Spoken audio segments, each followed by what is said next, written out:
3, 2, 1. Are we live? We are live. All right. Hello, ladies and Potatokin. This is the Locked and Loaded with Sergeant Buck and Smart Pig 2150, where we talk about 3, whatever the fuck we 2, want to talk about. 1. Oh god. Shut the What are you oh-godding Are about? we live? Okay, we're good. Crisis averted. All right. Gonna say, dude, you're gonna waste that intro? Forgot to Not finish the cool. previous stream. All right. Let's see now. What's first on the agenda for the night? Well, first up, we've got some articles, some lovely, lovely articles. Oh, first one. Neo-Nazi furries are Trump's... Wait, what? First article of the night.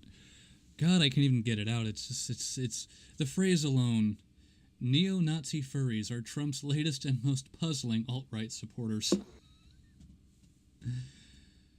Oh, God, why? Yeah, why? Let's do this really quick. So, this article just goes on about, oh God, what was it? Who's... Oh my God. Do you want me to read it? Yeah, I can't find a good place to start. All right. Neo-Nazi furries are Trump's latest and most puzzling alt-right supporters. The fuck? At the top is a picture of a huge furry con. An attendee dressed up as a fox moves into position for a group photo at the Midwest Fur Fest in the Chicago suburb of Rosemont, Illinois, United States, December 5th, 2015. So this was back in 2015. This isn't even the furries they're talking about. Well, I think the con itself was in 2015. The article's only about a week old. Right. Which is... It's posted by William Hicks, penned by William Hicks. It was posted on the 22nd of November. And this All is right, from so good old Newsweek. Junius, a horse in his early 20s, is handing out stickers at a Hilton DoubleTree in suburban Philadelphia. It's August, a week after the deadly white supremacist rally in Charlottesville, Virginia, that roiled the country, and he set up a booth that has attracted an assortment of animals, from fennec foxes to munchkin cats, all waiting in line for his merch. Oh. Moving on. Junius isn't actually an equine. No shit. And his customers walk on two legs. Also, no shit.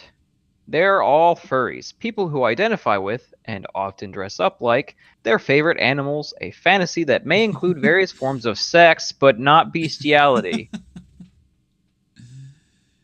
These hirsute hobbyists are in town for Furrydelphia, the area's first convention for furries. Many are queer and very left-wing, so it's no surprise that they're queer. So it's no surprise that the stickers, a swastika inside a paw print with a red slash through it, holds special appeal. Oh. I think I've seen shit about this on Twitter. I still don't have Twitter because I'm lazy and I've got enough cancer in my life. But I should probably get Twitter at least for Smart Pig. I can safely tell you that you're really not missing out on anything. I need more alcohol before I continue on with this. Don't we all? Alright, you take the next two paragraphs. Okay. See here. All right. Many of these people grew up as outcasts and were bullied at school, and though they're often mocked as horny fetishists, the furries and you wonder why they were bullied at school. The furries insist they stand for much more than their sexual proclivities. Lies! Dirty, dirty lies! Yeah, good. I'll believe the evidence I'll believe that when I see some evidence. They say they're all about being inclusive and have welcomed people with niche gender identities and odd social quirks into their fold. Well, that is true. I mean, they kind of have to have niche freaking gender preferences or whatever the fuck that phrase was in order to be a furry. And I'm not knocking being a furry, all right? Let me just say that right there. Yeah. Chet sounding quiet. I would be totally... If I wasn't happily married and a really hot chick came up to me and said she'd have sex with me if I put on an animal costume, I'd probably do it. Yeah, there's certain things you'll do when you're single and things you'll do when you're in a relationship, or other things you won't do when you're not. I would probably raise an eyebrow at my wife if she were to ask me to do this, do it in a fur costume. But you know what? I can't say that I would absolutely say no. I mean, just to say you've done it, right? Sure. Like, yeah. Sure. Yeah. That's totally something I would talk about afterwards.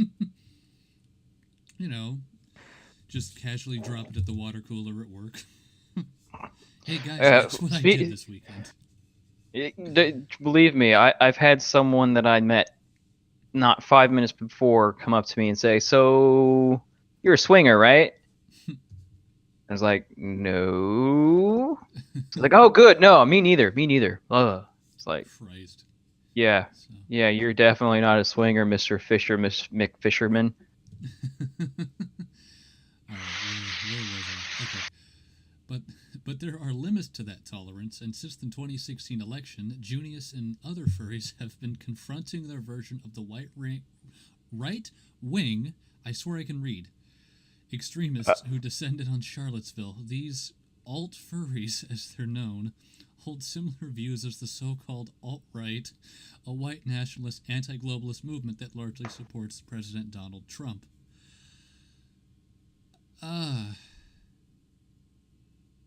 Yes, you have to keep reading.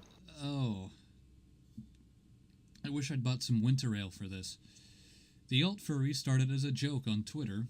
So did the alt-right. As furries used the hashtag altfurries hashtag to share pro-Trump furry-themed memes and promote satirical policies like a ban on species mixing. But as the popular... Wait. Hang on a second. Species mixing? Species mixing. At a furry con.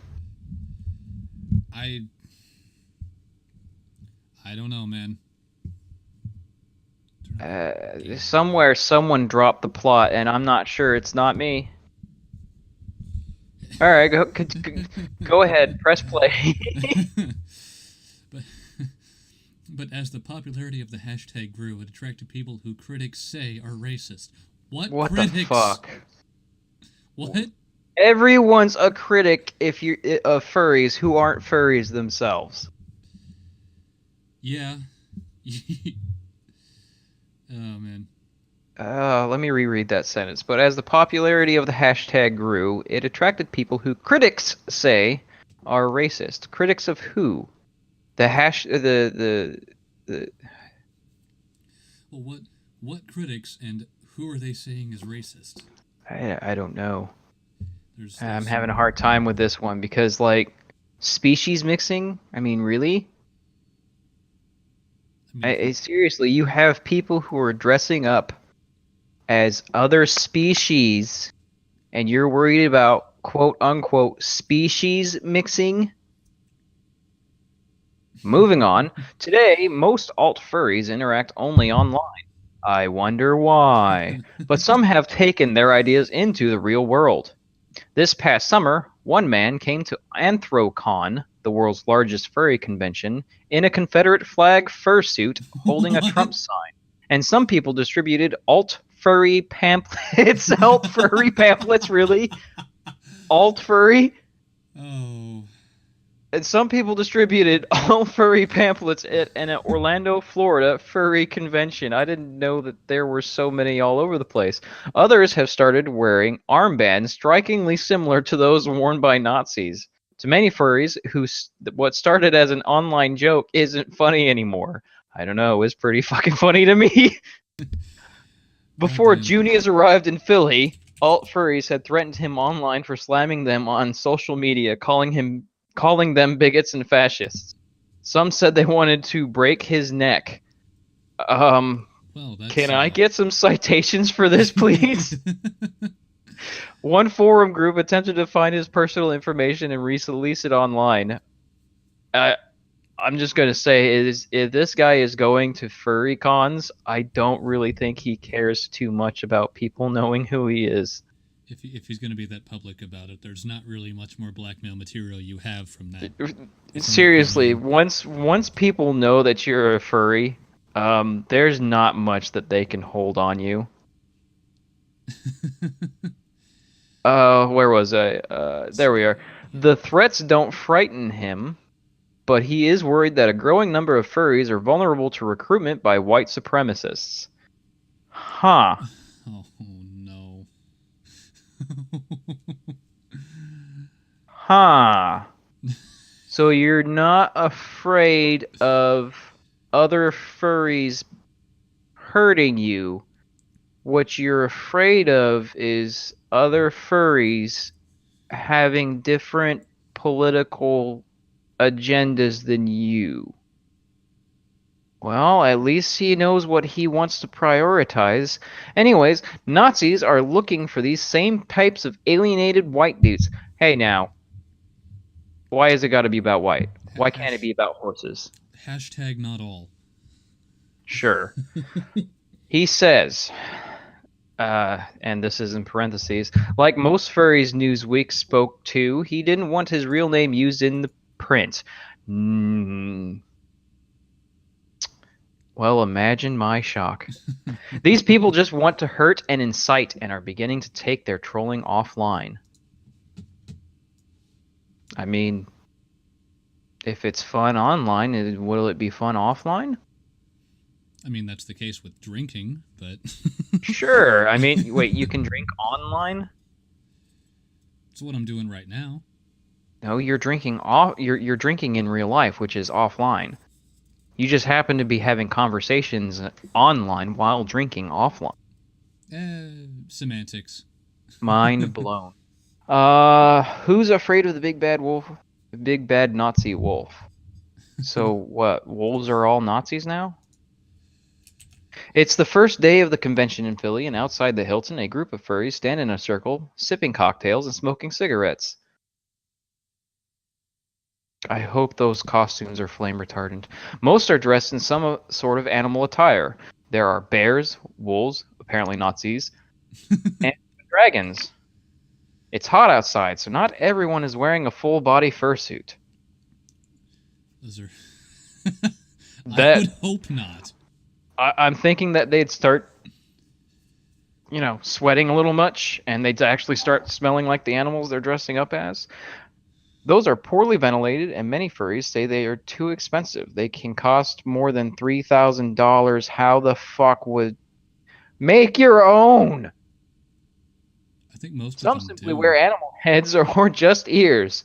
The only requirement for being a furry, attendees tell me, is saying you are a furry. Okay. These furries want a judgment-free environment, one that allows them to be themselves, hairballs and all. I mean, they can't go anywhere else without being judged, so we're trying to create the world we want to live in, says a Canadian marbled fox named... How do you even pronounce that? Zhao Mei? Zhao? Is it Zhao? Mei, I think it I is. never understood how to pronounce the X in Chinese. I'm totally guessing.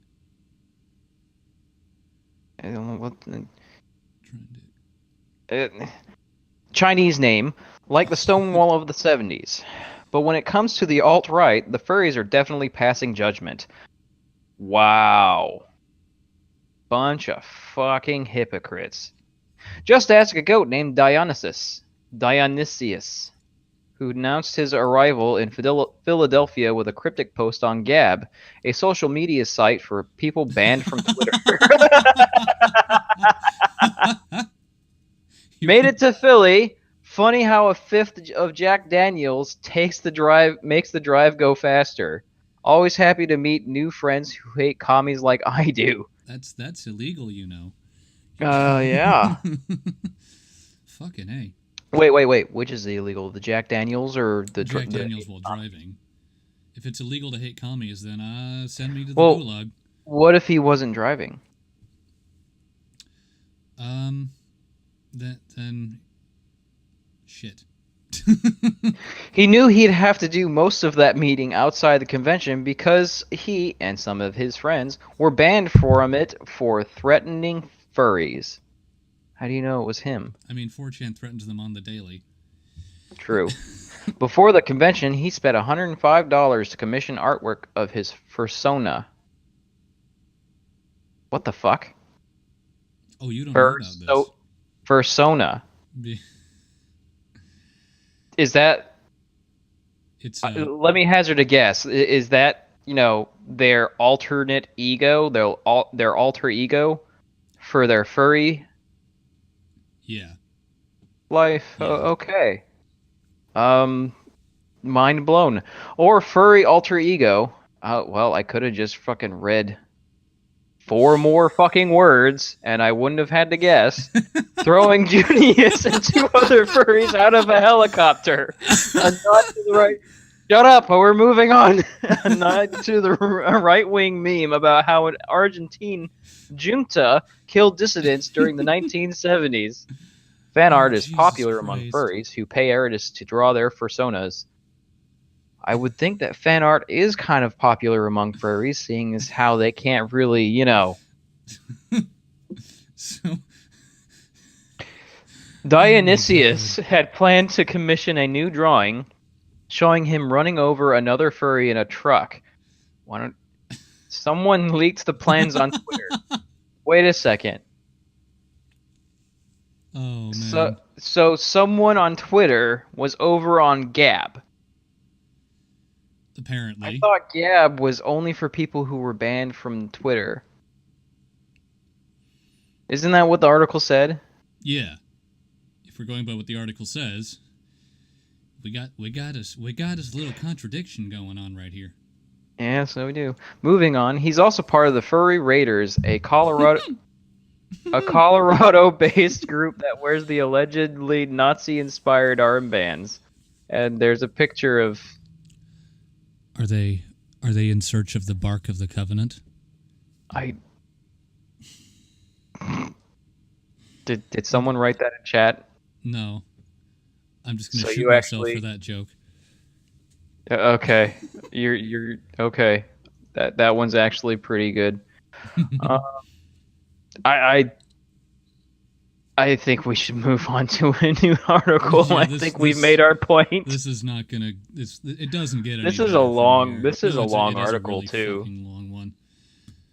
Oh, let's see. The next one I've got was one that Bering covered a while ago, but I couldn't pass it up.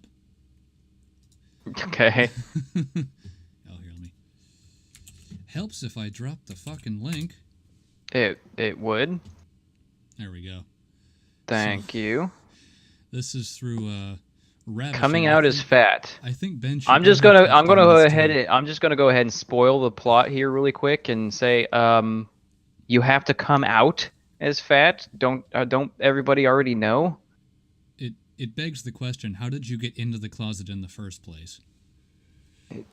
How did you get into the dress in the first place? Oh shit. I called it. It was written by a woman. Yeah. And a rather rotund one at that. I'm fat. Judging from her face, yeah. Okay, go ahead. If I was standing in front of you and I said that, you might be tempted to say something like, no shit. If you can see me, then you know the fleshiness of my body, the accentuated curves, of your body. and the fullness of my frame. You can see my fatness, but you might not be able to see me.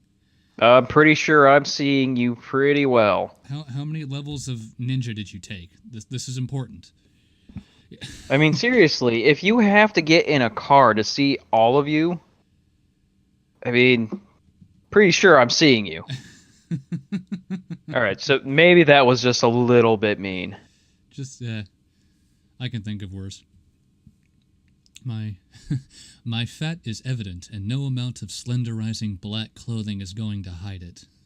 If you're visually impaired, then maybe you'd know by feeling the amount of extra flesh on my body. I don't think I want to. I can take my glasses off. That doesn't solve anything. In the movie Ray, it's mentioned that the legendary singer would make sure that a woman was slender by checking to see if his thumb and forefinger met when wrapped around the woman's wrist.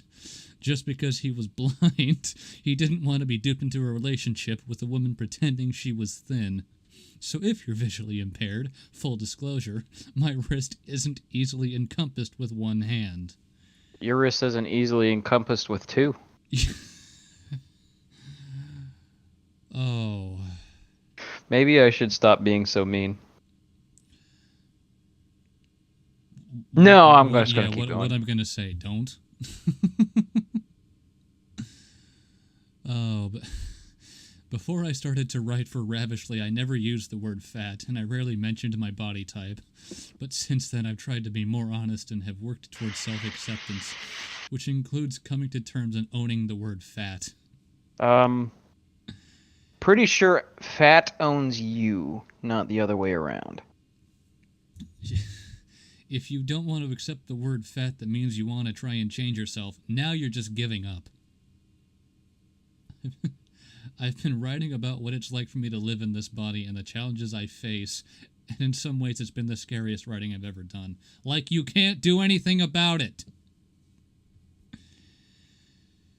Oh. There's a place 3 blocks down from me. It's called the Gym. I'll give you $10 if you can walk there and back. Man, that's like $10 wasted, because you know she can at least walk there. Well, the and back is the hard part.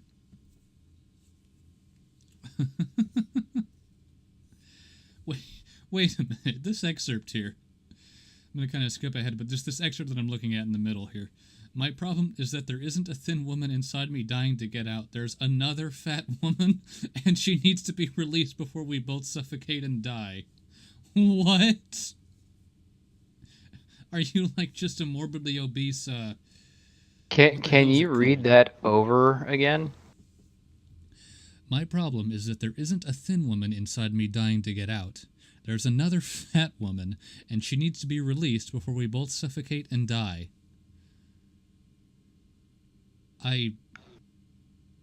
So your spirit is fat? What is this? I don't know how to react to that. How did this get published? I have to wonder. I don't have to wonder. I know exactly how it got published. Someone made a mistake. Obviously. Though I'm not sure it's them, because we're the ones reading it, right? Yeah. Moving on. When I let my terror of someone calling me fat affect how I live my life, that's a huge problem. I'm scared of small children and the probability of them asking me why I'm so fat. Because of this fear, I've avoided spending time with my great nieces and nephews. Wow. We're reaching levels of insecurity that shouldn't be possible. So, hold on. The point of the article is to say, I accept being fat. But that statement right there says the writer doesn't. Make up your mind. What paragraph are you in? Okay, scroll. It's kind of, about midway down the page. There's a Give me the first 3 words. when I let. There it is. All right.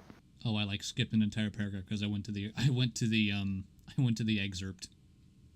Okay. I can good read. What's weeding? Many people believe that being fat is a choice. Yes. Yeah. And if I give in to being for the average person, being fat is absolutely a choice. I will say, I have friends with polycystic ovarian syndrome, Mm-hmm. and I've literally gone to the gym and worked out with them for weeks, and they didn't lose any weight, and they were doing really good with their diet and everything. It's just they just could not get the weight off. And there are people with thyroid conditions. Right. Well, those are conditions. You can't choose to have a thyroid problem. No. So. However, the vast majority of the people who are fat in Western nations are there by choice. Mm-hmm. Whether they want to admit it or not. That's right. I'm fat shaming. I think that's going to be the entire response to this goddamn article. Yeah. Oh, man. Let's see. If I give in to being fat, then I'm giving up on myself. It isn't that I'll never change, but for my growth as a person, it's important for me to acknowledge who I am at this point and to stop pretending to be what I'm not. Before I came out as fat, my friends and family had been well trained never to bring up the subject of my weight. We all participated. Pussies. We all participated in a group delusion of my own making. I didn't want to be criticized and chastised. Pretty sure that you were the only one who was deluding yourself. I didn't want to be criticized and chastised because of my own weight, so we spent a lot of time avoiding the topic. Translation: anytime and every time that they brought it up, you started freaking out, so they decided not to talk about it anymore. You know who else didn't want to be chastised because of their weight? Boogie. And he's done something about it. Yeah. He didn't he get that surgery? Didn't he get a belly band? Yeah, and I believe it was a couple of weeks ago, but I believe he posted a picture of himself at a booth in a restaurant, and he said, I think there's something... Yeah, I saw that. It's like the first time he'd been able to sit in one of those booths in years. Yeah, I think it was like something along the lines of 5 or 6 years. You know, I think that's actually one of the reasons why I unsubscribed from No Bullshit, is I saw his video on Boogie, and I was like, not cool, man. Right. I think that's why I unsubscribed from him. Other than the fact that, you know, most of his content is dry and he's not funny. Yeah. Let's see. Okay, where was I? I mean, Bullshit would be the last person I watched if I needed to. You were at the bold line. My weight was always the elephant in the room. And I will start over. I'll take over from here. Okay. For so many other people, and for me, the word fat is loaded and emotional. Just like those fucking potato skins you've been eating. There were times when my weight needed to be part of the equation, like when there was a long hike from the parking area to the concert venue. Huh? Okay. That's a long hike? Walking for 10 minutes is a long hike? Okay. Hope you brought snacks. I'm sure it was easy to see through my I just have to admire the scenery, moon, bird ruse when I really needed to catch my breath. I'm pretty sure you not being able to breathe and your clothes being soaked through was exactly all they needed to know it was a ruse. If I admitted to getting tired hiking up a hill, I ran the risk of exposing myself as a fat person. There are not enough clothes in the world to not expose yourself as a fat person. I tried to act like a thin person in hopes that my performance would be convincing. You know, thin people eat like a healthy portion of food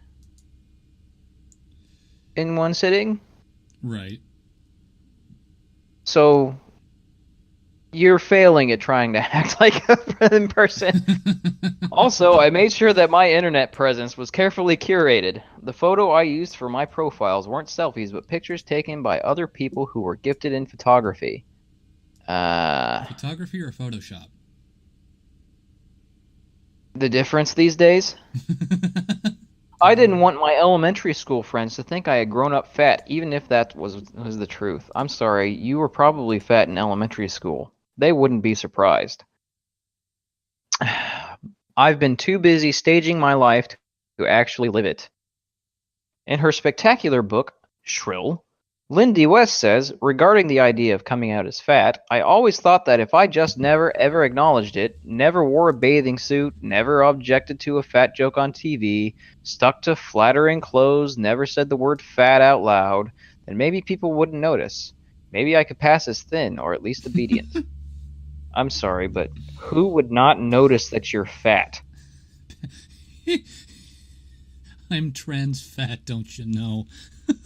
The only people who don't notice someone is fat are blind people 3 or 4 feet away from you. Oh, fuck me dead. That's another stream. It's interesting that West mentions the word obedient when it comes to her body, and Roxane Gray... I wanted to say Gray, but it's actually Gay. Roxane Gay, in her book Hunger, refers to a fat body as unruly. It's believed that being fat is a disgrace. Not per se. It's evidence that you have no discipline, true, and no worth ethic. Not necessarily. You've let your body go, free to run amok and cause havoc. I'm sorry, when did you start renting your body out as a wrecking ball? When she accepted being fat. I can't get another job. Huh? Being fat is being defiant, even if you hardly think of yourself as a rebel. No. When you're fat, the rules may be unsaid, but they're very clear. Don't take up space. How can you not take up space when you're fat? Don't ask for anything. Accept harsh criticism. Demonstrate in some way that you're trying to do better. And hide your fat. How the fuck do you hide your fat? AKA, you are all too apparent failure. At all times. Strive to destroy your fat as you would any disease that afflicts you. I don't disagree with that one. Because, you know, it's not healthy. It's not. It really isn't. Do you remember when... Doctors aren't lying when they say, hey, you're fat. You're going to die soon because you're fat. Yeah. Do you remember, I think it was briefly, the CDC classified obesity as a disease?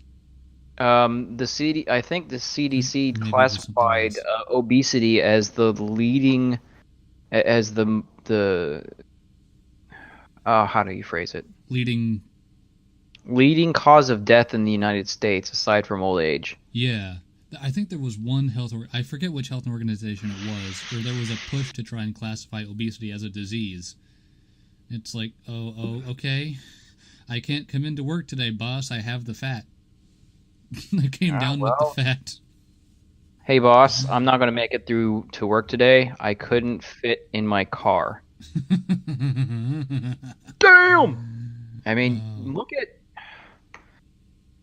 What is his name?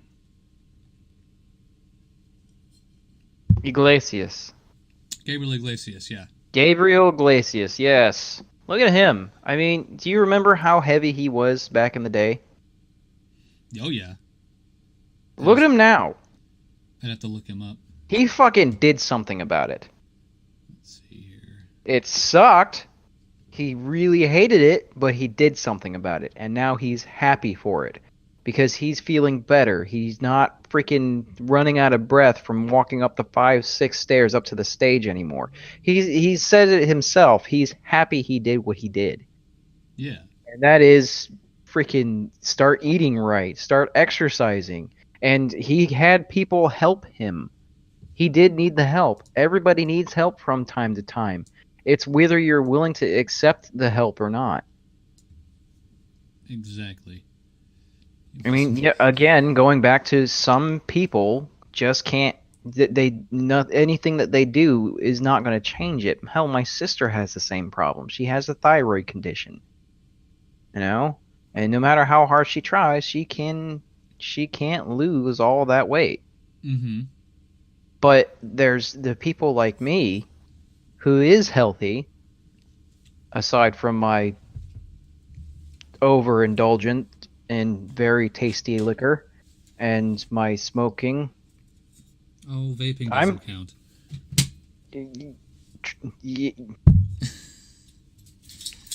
Well, I mean, you're not wrong. But at the same time, you're not right. You don't get all the other chemicals. All the Anyways, shit that's in cigarettes. true. Anyways, but people who are of healthy body, they have no excuse other than I don't want to do the work. Yeah. And you know what? If you want to be fat, more power to you. Be fat. Don't be ashamed of being fat. But don't make excuses for it either. I'm fat because I want to be fat. I'm fat because I like eating chocolate cake.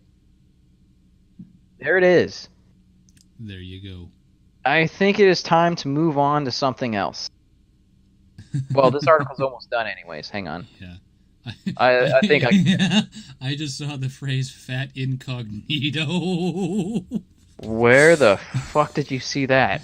It's, sorry, okay, there's the excerpt, the Thin Woman excerpt with the Thin Woman dying to get out. It's after that paragraph. I can't be fat incognito any longer.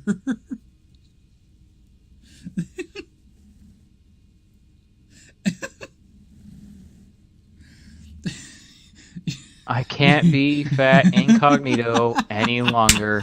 It's exhausting and pointless. I would think you being fat is exhausting. Those two words don't belong in the same state at the same time. Just... I think we've gotten as many laughs out of this as we can. Let's go ahead and roll the first video, unless you have another article. Not until later. Alright. What's the first video? The first video we have is, oh boy. We have on deck, I've got Lindsay of Queer Kid Stuff queued up. But we can do Riley Dennis, or Lindsay, or just go down the line. Alright, let's pull the tooth first. Let's do the Queer Kid Stuff. Alright. Strap in, kids. Better open your beers if you got them. Oh. This gonna be good. I'm fat because I make Lindsay. really good white maize. Welcome to Queer Kid Stuff. Today we're talking about privilege and something called intersectionality. Whoa, that's a big word, Lindsay. It's a big topic too, but I think we're ready for it. No one's ever ready for intersectionality. It's like Here rape. at Queer You can't Kid prepare for Stuff. it. Or like the Welcome Spanish to the Inquisition. final episode in our series on privilege. No, You seriously, ready? that is like the most Yeah, I think I'm apt ready. analogy for So it. today No, it we're is. focusing on intersectionality. Can you say that with me slowly? Intersectionality. Pompous What's it bitch. mean, Lindsay? Intersectionality has to do with everything we've talked about with privilege. Wait, hang on. Do you remember everything we've learned? Oh, Yeah. Does she identify as a woman, or does she identify as a man, or a non-binary? With a haircut like that, I can't fucking tell. I have seen plenty of Because I want to know if asshole, bitch, cunt, or potato is the proper insult for this person. you goddamn entity, you. Oh shit. Okay, press play. Move it on. yeah. We learned about races and classes and ability stuff and emotions and Ableist. and we met so Did you learn to seize the means of production? No, that's a later episode. many new friends. Teddy, I'm so proud of you. Why? Well, the stuff we're talking about can be really tough to understand, even for grown-ups. Really? Yeah, some grown-ups just don't get it, but you totally do. Yeah, I I've taken do. clas on this shit and I don't get it. You're pretty awesome. Thanks for being my I friend. get it. Lindsay, That's why I don't my like best it. friend. I've learned so much. You really have. And you know what? I've learned a bunch of new stuff too. Yay, learning! Okay, so intersectionality. This is the big one. So we've talked about all these different parts of people's identities, right? Right. But there's something that's not quite right about that. Huh? Well, we learned about all these different parts of our identities separately, but everyone has all of these different parts of their identity all at once. You can't really look at them Yes. separately. Everyone has their very own gender, race, class, ability status, mental health, and other parts of their identity all at once. So basically, you're Wow. preaching a libertarianism. Yeah. Judge by the individual, not the masses. Yeah, not the collective. All right. Well, Is this speaking on this topic, it's kind of relevant to what I'm about to say. Yeah, yeah. I'm going to give you a link, a pair of links. Okay. They're very easy links, and they're very relevant to what I have to say. There's the first link. Where's the second one? There you are. Oh shit. There you are. Let me Bring up the second link first. second thing first. Okay. Wait, no. Bring the first one up. Okay. All right. God, I gotta rescale the window. Why you do this to me? Because. Because it's format in Job. progress. Yeah, format in progress. We're working on it. Working on it. Scheisse. Let's see here. Why can't you just curse in English? It's less fun that way. Are you kidding me? Cursing's fun no matter what language it is. True. All right. Now, why won't the GIF actually do a GIF thing? I just see a map. Can you scroll out? Hit Uh, control and scroll down. Shit. Okay, yeah. Alright. So, first one. If you live in any part of this map right here,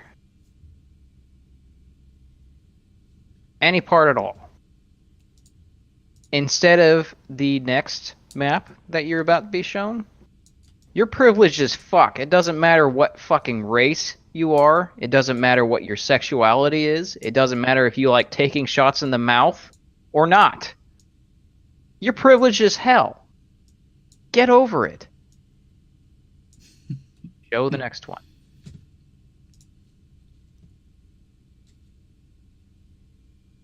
There we go.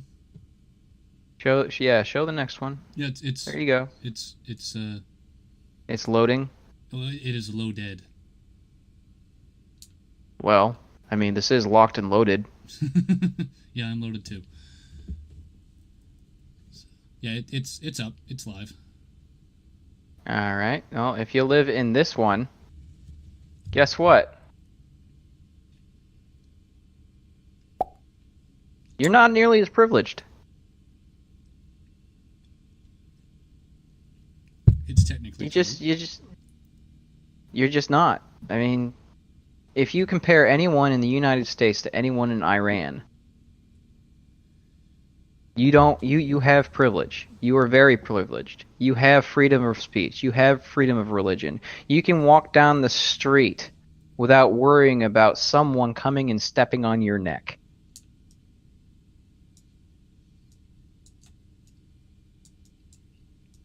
And my rant is over for the stream. No, really. I mean, it's a roll of the dice. You can't be held responsible for somewhere you happen to be in or happen to be raised in. That's what I don't get. No, absolutely. But understanding that some of the bullshit that you're trying to complain about taking place in the United States, I mean, Oh, white people are so privileged. It's like, well, and well, I mean, Americans are privileged in general. Well, yeah. And I say Americans as in North Americans are privileged in general. If you happen to be anywhere in the United States or Canada, you're fucking privileged. Stop complaining about everybody else.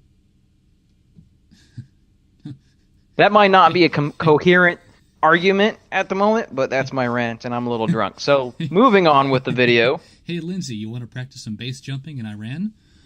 Yeah. Not cool, bro. Well, what can I say? I'm an edgy fuck. Personality is about looking at all of the different parts of your identity all at once, and looking at where you might or might not have privilege in all of those identities. You're totally right, Lindsay. Yeah. So you have to look at all of your identities and all of your privilege at once. Don't mind me, I'm looking for my 9mm. Your face is made up of a bunch of different parts, like your eyes, your nose, your cheeks, your mouth, your eyebrows, your ears. It would be weird if someone's Your face grill. was just their eyes, right? Well, our faces are just like our identity. Yes, but your argument is the eyebrows make someone special, or the nose makes someone special. Stop. You have to look at them all at once for the whole thing to make sense. That totally makes sense. A just nose face would be so weird. Exactly. It's really important to remember that everyone has all Wow. these different parts of their identity. That is a at once, very, because very everyone ableist experiences those argument right there. differently. Okay, I think I'm Yeah, what getting about people it. who don't have a sense So, of smell? let's take Check me for your- No, I was example. actually Two talking parts about, of my I've got my a friend race who and my does not sexuality. recognize I'm people's white faces. and queer. They I have all an look the advantage same to because him. I'm white, but I have a disadvantage. That's I'm not that's- kidding. No, He no, literally that's- cannot. That's interesting. Yeah, he literally cannot recognize people by their face. He recognizes people by the clothes they wear or the way they talk.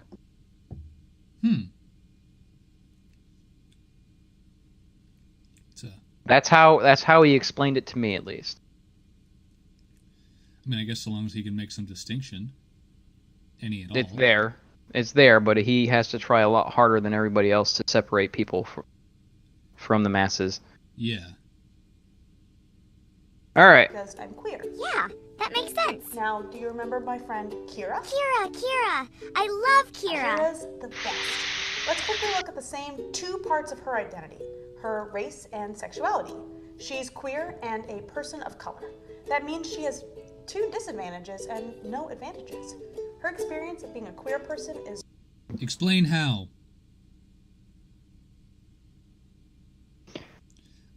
What? She is queer and non-white, therefore she has two disadvantages and no advantages. Yes, please explain how a person of Please. color is disadvantaged just by being a person of color. Because I know some rich black people.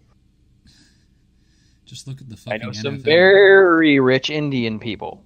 And I mean Indian from India, not Native American. Right. That's You where racist That's fuck. where I jumped to. really different than my experience because of her race. I wish everyone all had advantages, Lindsay. Me too, Teddy. Well, I have an advantage. I can write. Fuck you. Yeah, seriously, fuck you for being able to write. I fucking hate that shit. I'm gonna get sued now, aren't I? Yes, absolutely. Somehow, because I have English privilege. that's the last thing we had to talk about this season, Teddy. Season 2 is over already? But Thank but so fucking many God. questions still. We'll have plenty of time to answer them next season. Thanks so much for joining me and Teddy for season 2 of Queer Kid Stuff. Subscribe to the channel and follow us on Twitter, Facebook, and Instagram so you know when season 3 is coming up. In the meantime, we'll be doing sing-along episodes, story times, and a lot of other fun stuff. If you want to help support our videos, you can donate to All our right, Patreon stop it there. page. Yeah. You can even get your name. Kill it there. Nope. No advertising. Fuck off, mate. Oh my god. You I can't- don't. Go ahead. I. I understand that. Who the fuck am I trying to kid? I don't understand why people think intersectionality is a good idea. It's like, judge people based on their actions, Not on their physical characteristics. not on their not on the way they look, or not on their what they say. Judge people by what they do. You're making Martin Luther King a very sad zombie. Me? No. The people who advocate for this intersectionality stuff. It's like, but they're black. It's like, And? yeah. What's your fucking point? It's like, what do you mean that I have to treat like this is a thing, right? I'm pals with a black guy on campus. We get along great. We share stories and all that fun stuff. You sounded very hesitant when you said you were friends with a black guy. It's like, oh Who my are you God, afraid of they judging you? exist. But no, so like with the whole intersectionality thing, it's like, okay, he's black, therefore you have to treat him differently because his life is different from yours. It's like, the minute I have to do that, that's dehumanizing. I have to treat him specially because of his skin color. How about no? I mean, it's more than that, too. It's like, why do you have to treat people with kid gloves just because they're different? Yeah, I mean, if you're a man, you're a man. yeah. If you're a woman, you're a woman. If you suck dick, you suck dick. If you like fat ladies in a furry costume sitting on your face, you like fat ladies in a furry costume sitting on your face. It doesn't matter. fucking A. Do you work for a living? Do you pay your bills? Are you a burden on society, or are you an asset to society? Are you not in jail? I That's mean, a fair point. if you are in jail, was it at least a good time getting into jail?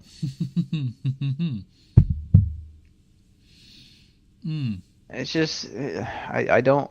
And maybe I'm the crazy one, but I believe that once you're an adult, you should be treated like an adult. Yeah.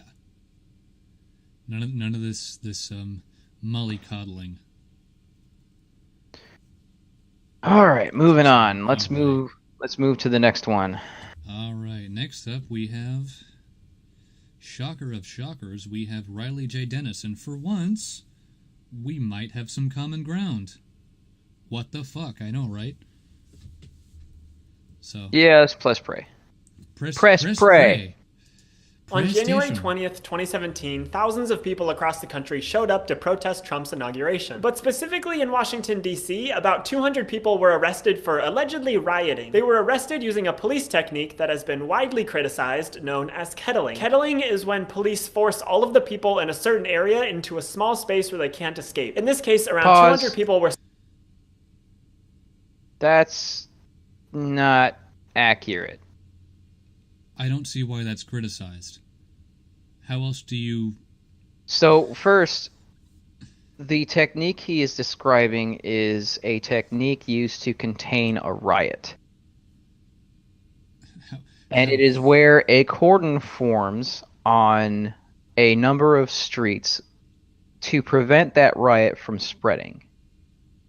And they keep the people who are rioting from spreading. And they will slowly push towards each other, the police lines, until they have the riot contained. And anybody who is actually rioting are going to be in here. Right. Now, yeah, you're going to have people who were in that big, huge ball of fuck you people who weren't actually throwing stuff, who weren't actually trying to tip over cars, who weren't actually setting fires anywhere. But they were part of the mob. They were moving with the mob. They were there. I believe Tim Pool found himself in a situation like this. Yes, he was trying to cover the situation that was going on. Yeah. And the best way he got out of it was to comply. yeah. Not only to not throw things, but comply. Oh, I mean, how else are you supposed to contain a riot anyway? With That's the only way to contain a riot. If you don't, the only other option is to let it just spread, because you can't just nab individuals as they're throwing shit. There's too many of them. Yeah. I mean, what's your solution, Marley? Just let them riot, let them burn down the street or the city or what have you? That's not exactly productive, now is it? All right, go ahead and press play. Swept up in the kettle and forced to remain there for hours without food or water or bathroom facilities. There are allegations that pepper That's not spray... untrue. Oh, how inhumane. I mean, it sucks, but maybe you shouldn't have been rioting in the first place. Or maybe you should have realized when the riot started and left. Flashbang grenades and concussion grenades were used indiscriminately against protesters. There are also... Because it's You a mean mob! rioters. You mean rioters. It's a fucking They were mob. rioting, or else they wouldn't have used anti-riot tactics in order to stop the riot that was taking place. Be happy they didn't use If they were just protesters, they would have been with the how many people were protesting that day? Oh jeez. It was upwards in the thousands. I believe so. Yeah. But there's a difference between standing on the sidewalk holding up a sign and let's go fuck up that Starbucks. Yeah. Because reasons. All right, press the play button. allegations of sexual abuse, like rectal probes being used in the kettle. And Wait. What? What? Citation needed. I didn't know rectal probes were apparently a riot I didn't know those deterrent. were used. I didn't know those were used terrestrially. Just gonna say that. I thought that I feel like if this is true, then the police are appropriating alien culture. We're gonna use this giant steel rod to figure out whether or not you're rioting. Yeah, sure. Oh, All right, hit play. fucking God. all of those arrested had their phones taken and searched against their will. On top of that, most of the people Evidence? Notice that he didn't say that they were warrantless. That they That's didn't the have thing. probable cause. It Yeah. was just against their will. That is the big distinction to make. arrested are being prosecuted for multiple felony offenses, including rioting, conspiracy to riot, inciting a riot, and destruction of property, which means they Which can each are- face up to 60 Which are felony offenses. If you're rioting, if you're in a riot, and you plan to be in a riot to begin with, you're breaking the fucking law. If you truthfully did nothing wrong, that should come out in court. It should. Keyword being should. Yeah. I know Keep the going. rule every so. years in prison. Some of them took a plea deal and will spend less than 10 years in prison, but most of them will be on trial over the course of the next year or so. Currently, about 6 people at a time are on trial. The issue at hand here is that there doesn't seem to be any evidence that these people directly caused any of the damage or were actually involved in the rioting. Because they were all Pause. arrested using the kettling technique, Okay. So, if there's no evidence, then no evidence will be presented during the course of the trial, and they will be pronounced not guilty. That is the purpose of a trial. While it sucks that you would go to trial simply based on where you were, being in the wrong place at the wrong time, it's still very suspect that you were one of 200 people who happened to be contained by an anti-riot tactic used by the police. many innocent bystanders, including journalists, medics, and peaceful protesters, were caught up in it as well. They're being tried not because there is evidence that they did anything, but because they happen to be in the same place as those who were rioting. It's punishing them based on collective responsibility. If you are peacefully see, now protesting that and I someone agree near with. you I agree with that. I can get down with that sentiment. You should not be you should not be tried just because the person next to you threw a glass bottle. Right. But when you get into a big ass fuck you ball of people who are, for the most part, doing the things that they're all being charged for, it gets awful damn hard to pick out the people who were rioting from the people who weren't. Which is why there's only 200 of them and not 2,000 of them. It's because the people who were rioting were contained.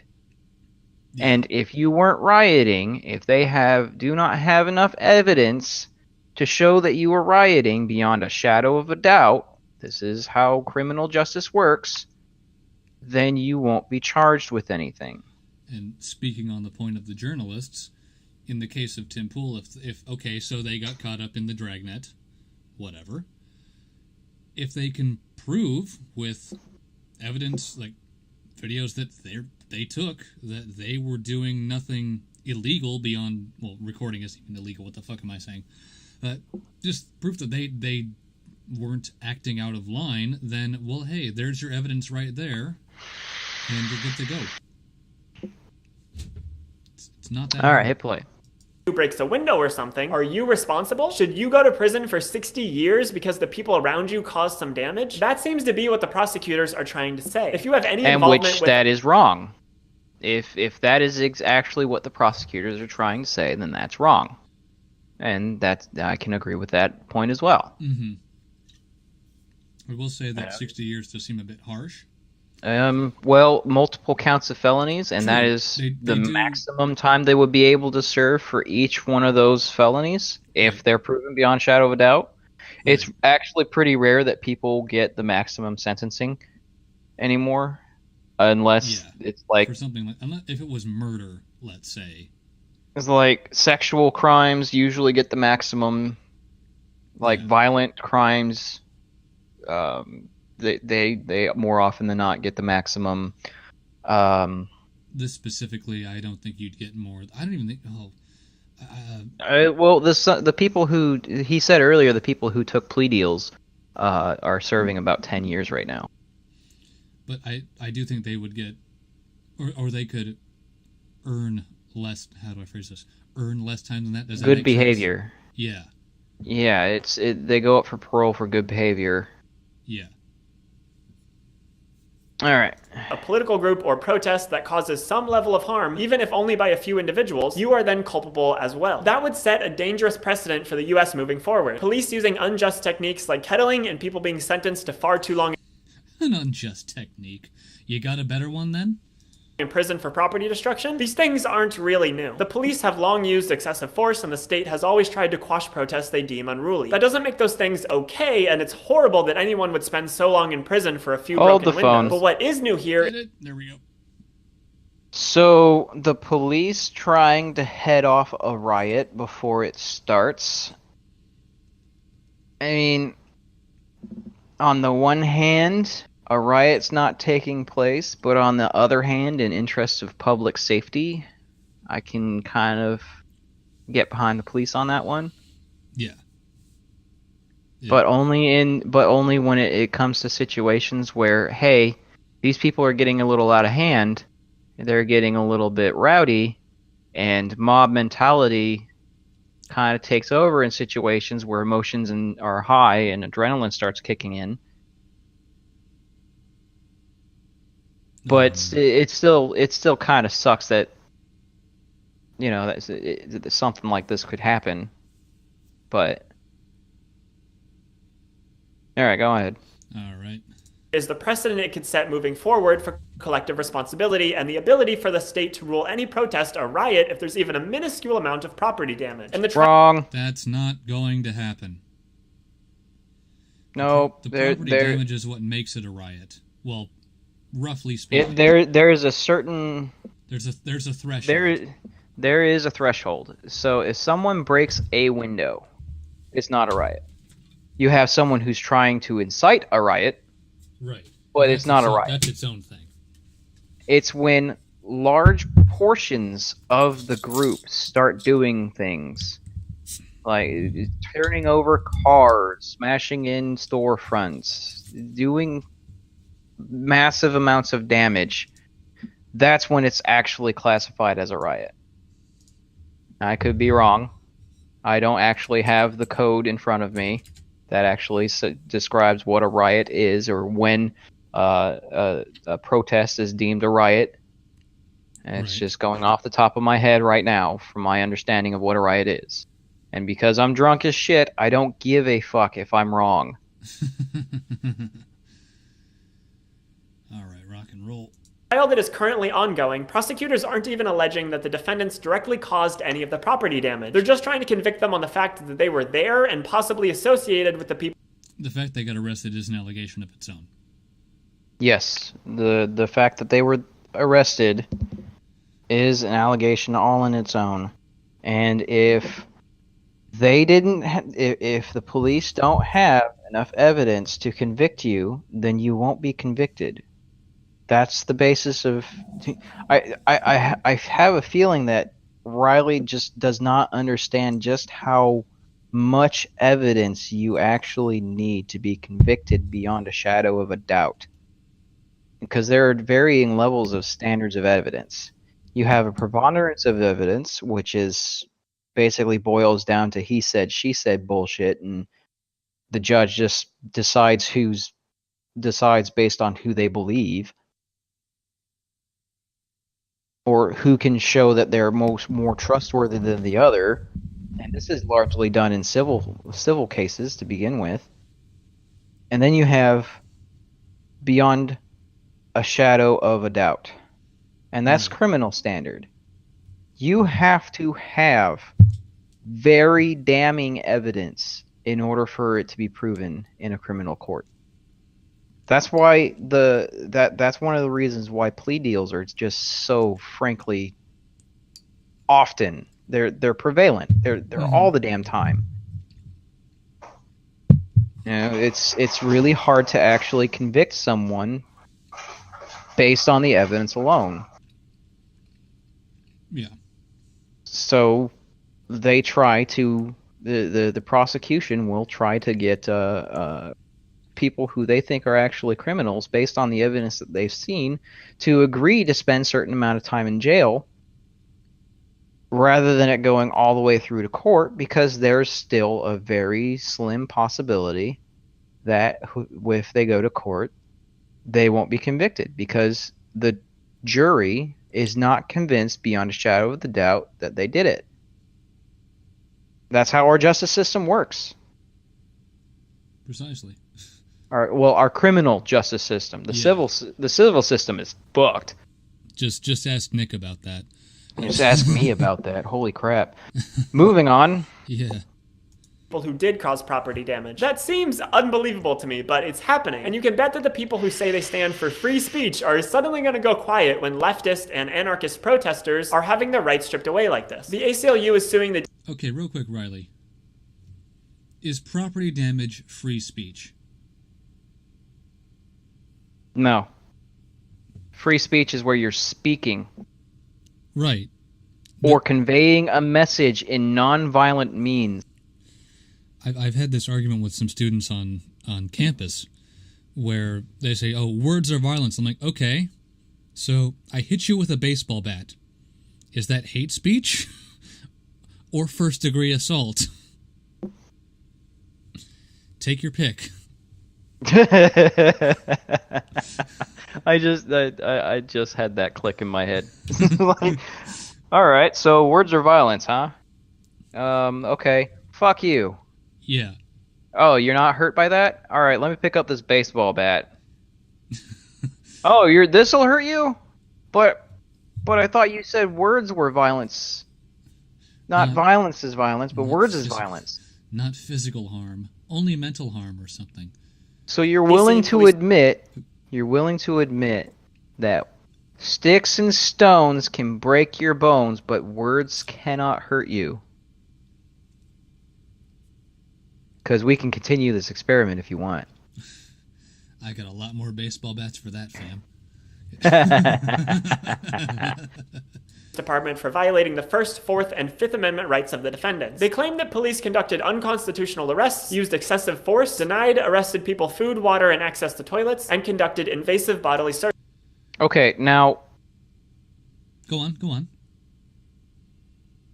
If they were violating these people's rights, then they were violating these people's rights, and that sucks. And that should not be condoned. And so on and so forth. I would argue at that stage you have to show intent. I had a debate with my roommate about, let's say, his case was really, really niche. It's like someone's suicidal, so cops show up, they arrest him for his own safety, put him in the back of the squad car, and leave him there for 20 minutes with the windows down, and it's 20 degrees out. And 20 degrees Fahrenheit? 20 degrees Fahrenheit. And the windows are down? And the windows are down. Dicks? And, well, that's the thing, is he's like, well, what case would this person have in court? I'm like, you'd have to prove negligence. You'd have to prove they intentionally neglected this guy. Really. Not only that you'd have to prove that what they were doing was not in this person's best interest. That too. It's like you have some guy who's obviously a danger to themselves and to other people, so they have them contained so that he won't hurt himself or other people. Yeah. Now, it's 20 degrees outside Fahrenheit, and they left the windows of the car down, so he's probably fucking cold. Mm-hmm. But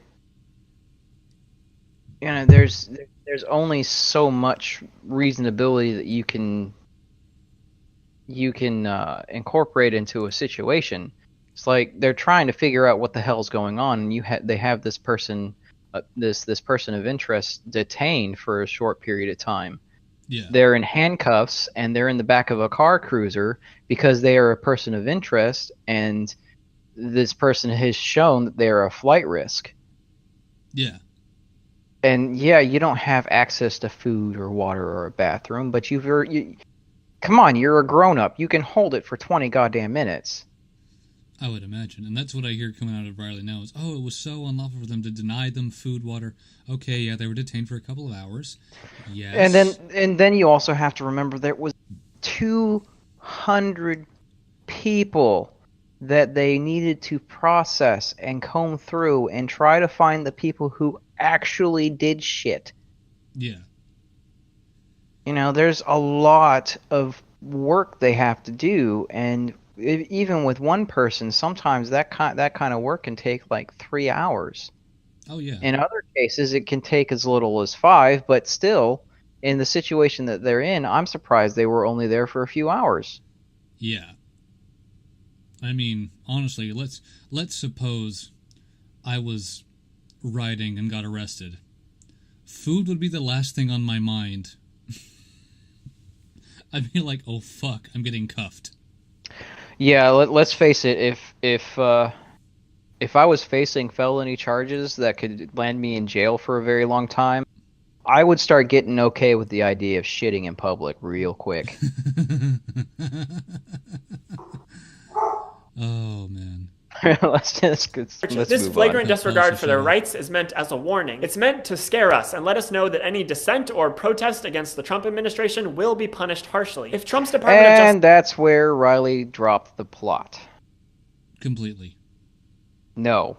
This is not about Trump. This is not about... Well, it kind of is. You had a whole bunch of people rioting because Trump got elected by the majority vote, which is how a democratic process works. And I understand that we're a constitutional republic, but we base certain processes in a democratic way. Right. That's not the argument we're having right here right now. But the fact of the matter is there was a riot. The police contained said riot. The police arrested everybody who they contained during said riot, and basically decided that, hey, we're going to go ahead and do this. This is really the only option we have. We will let the lawyers in the courts sort out who's guilty and who's innocent, which isn't unreasonable. No, it's not. It's not unreasonable. It is absolutely not unreasonable. Now, if you had some sick motherfucker up in that fucking crowd shoving his finger up people's butts just because, that's when things start getting a little questionable. Yeah. I think we've heard a little just enough of Riley. She had some good points. She had some really crappy points, and now she's dropped the plot, and anything after this is kind of moot anyways. It's a bit of a logical jump. Yeah, a little bit. So, all right, and now we move on to everyone's family favorite. Hey folks, so Steve let's say, Shives. hypothetically speaking, that you are interested in dating a much younger person. Well, as long as you and the other person are both consenting adults, legally speaking, that's the end of it. Pause. But perhaps you are also... That's the end of it. It is the He end said of it right there. That's the end of it. Who the fuck cares afterwards? There you go, Steve. There's your 12-second video. All right, Good. hit play. concerned that your relationship with this much younger person would cause a scandal. You're worried about how your peers would perceive the relationship, or with how your prospective partner's peers will perceive the relationship. Because I'm not worried. If you're an adult and you're in a consenting relationship and you both care very much about each other, who the fuck cares what other people think? Do you know what this is? Do you know what this is saying? This is the logic from back in the 80s and the early 90s on homosexuality. What will the neighbors think? This was the logic back in the 70s and the mid 80s with people dating someone who had a different skin color. What will the neighbors think? It's such an Seriously, Steve, what the fuck? What will the neighbors think? Who gives a fuck what the neighbors think? I thought you were better than this. I mean, I guess I was wrong. All right, let's give Steve the benefit of the doubt and hear him out a little bit more. Yeah. Because let's face it, fair or not, there is a certain amount of side eye that goes on when an older person dates a significantly younger person. We've come up with all of these delightful metaphors for such relationships that are actually really kind of horrifying when you think about them for longer than a second or two, like... I'm going to throw out one thing there. What if you're a younger person who pursues a relationship with someone older? Does that same onus apply? Let's assume you're an adult. I'm an adult clearly, and chick I'm after is a good 10 years older than me. Is that still weird? I mean, I think so. But then again, I was married to a woman who was 10 years older than me, so this is me basing things on experience. Did it feel good, though? At first. Okay. And then it just turned into a horrifying nightmare. Yeah. Before we go off on a tangent about my former let's not do my that former online. lovers, let's go ahead. Not do that online. Robbing the cradle or jailbait. These are just lovely turns of phrase that Hold we've the invented phone. to describe these. Hold on. Jailbait implies that this person does not look old enough for you to be in a relationship legally.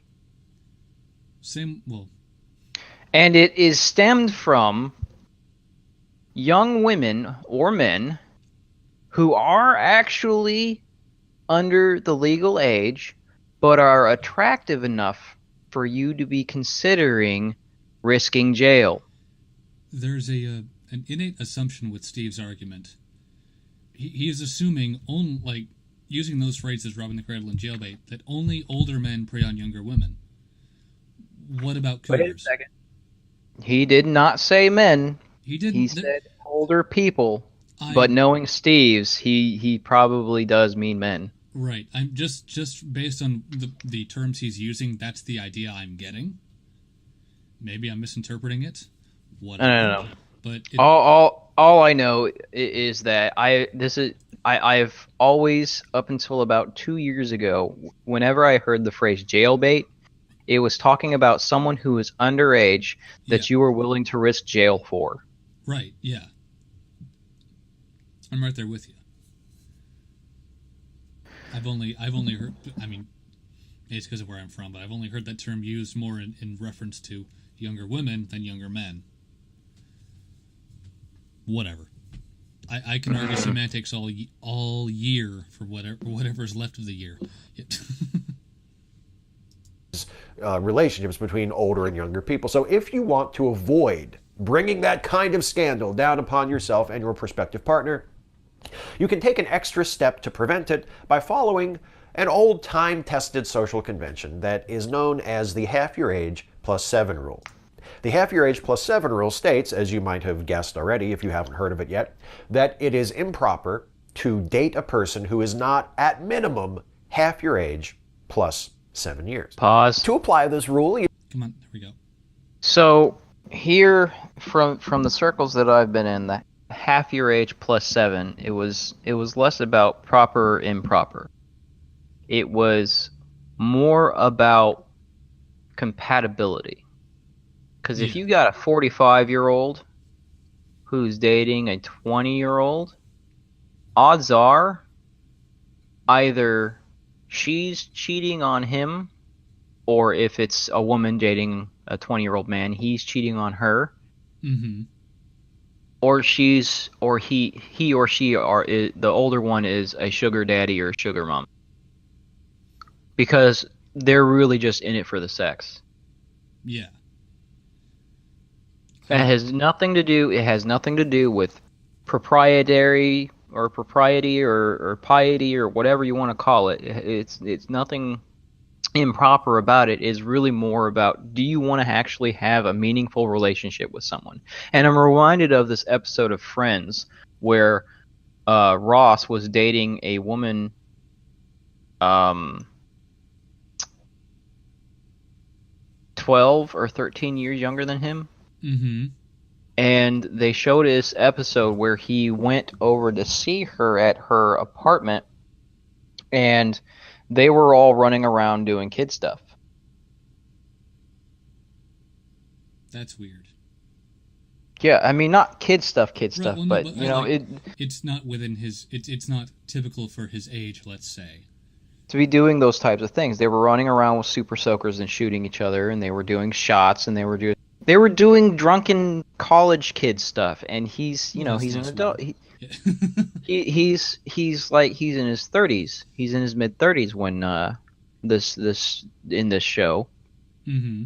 And he starts seeing that he starts losing interest, because it's like, this is weird, and I don't really feel comfortable doing this kind of stuff.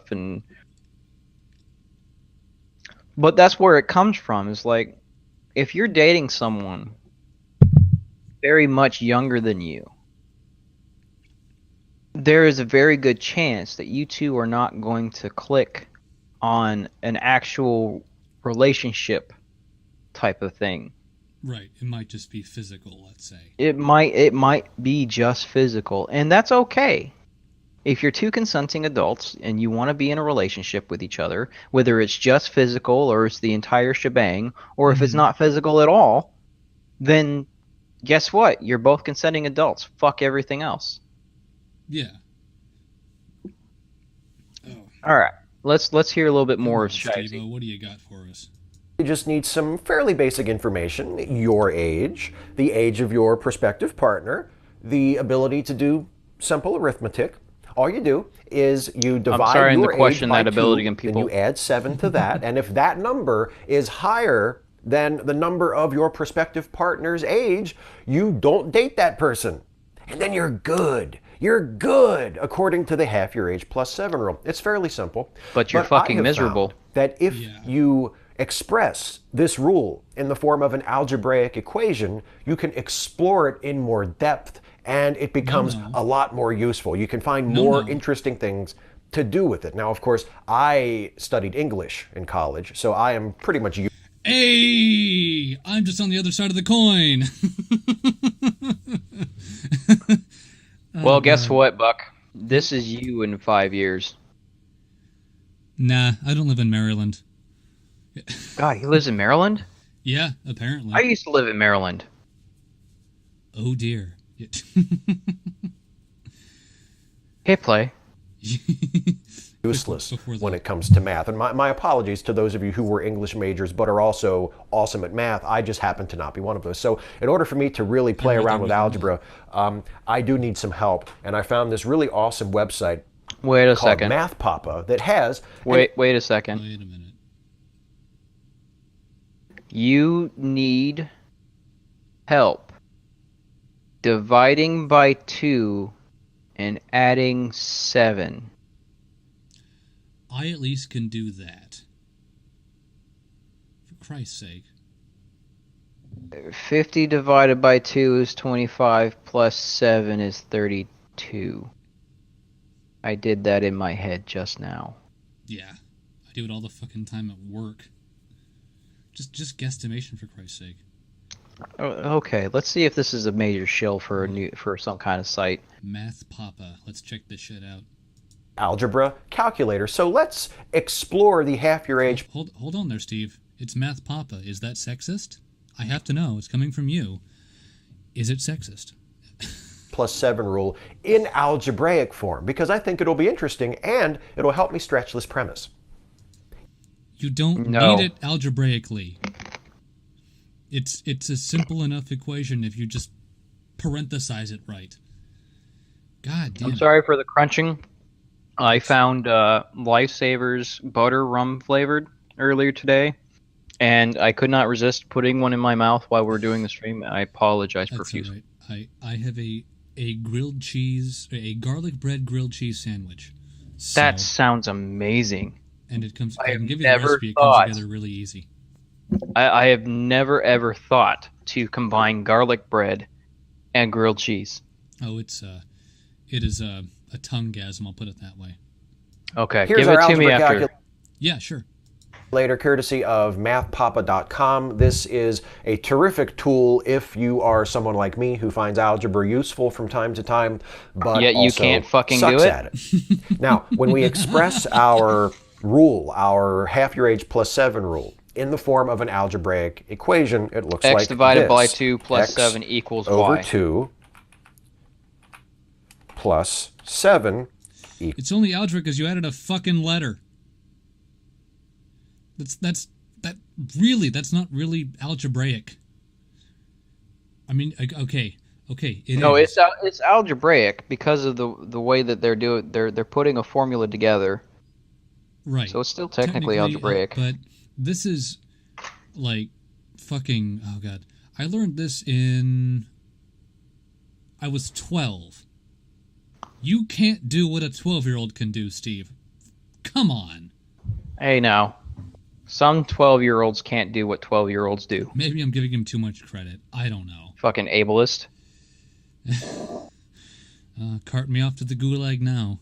Equals Y, where I'd rather X just shoot you. is your age, I prefer that, and honestly. Y is the minimum age of people that you are allowed to date according to this rule. So if your age were, let's just take my age. My age is 37. So if I want to find my minimum dating age, he's actually aged pretty well. I replace X with my age, 37, and it would be 37 divided by 2 plus 7. So we just hit calculate it, and it solves the equation for us. And you see that the answer is 51 divided by 2, or 25.5. So according to the rule, if I were a dating person, I of course am not dating. I'm happily married and in a monogamous relationship, so this doesn't apply to me. But if I were in that situation and I wanted to know the minimum age of people I should be looking to date according to the rule, then that age would be 25.5.